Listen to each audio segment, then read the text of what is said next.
Si comme moi t'aimes bien l'Égypte, reste, ça va être intéressant. On va parler de ce pharaon Akhenaton qu'on appelle Mfumu-Kenatu en langue Kikongo, une langue magnifique. Il n'est pas trop aimé sur le continent africain et il est décrit comme un hérétique, un fou, comme celui-là qui a emmené les premiers monothéismes.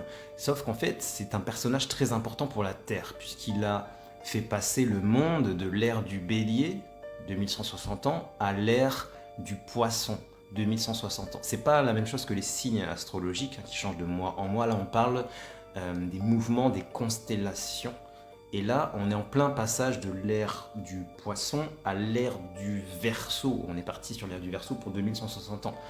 Ça va être Matrix, Terminator, transhumanisme, ChatGPT par-ci, les robots face au totémisme, à la nature. Et Akhenaton nous amène une science, King Koko. Le totémisme et le chamanisme primordial, égypto-nubien, Congo, c'est le bonheur. Comment réactiver ces totems? Animaux, minéraux et végétaux, comment se connecter aux esprits de la nature? C'est le genre de science qu'a fait descendre sur Terre Mfumu Kenatu Akhenaton avec le culte d'Aton, ce soleil magnifique que l'on rend honneur aujourd'hui dans cette vidéo que l'on appelle Nepombalua. C'est magnifique.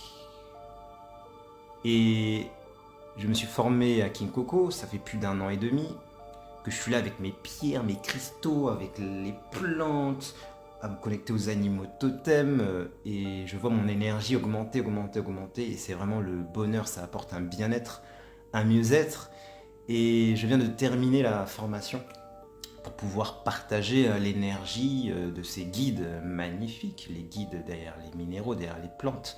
C'est du chamanisme, c'est du totémisme, donc oui, ça demande d'être ouvert à la spiritualité, d'être ouvert à ces choses, un petit peu perché. C'est clair que si t'arrives et que t'as jamais entendu parler de ces choses, ça va te faire un peu bizarre. Alors vas-y doucement.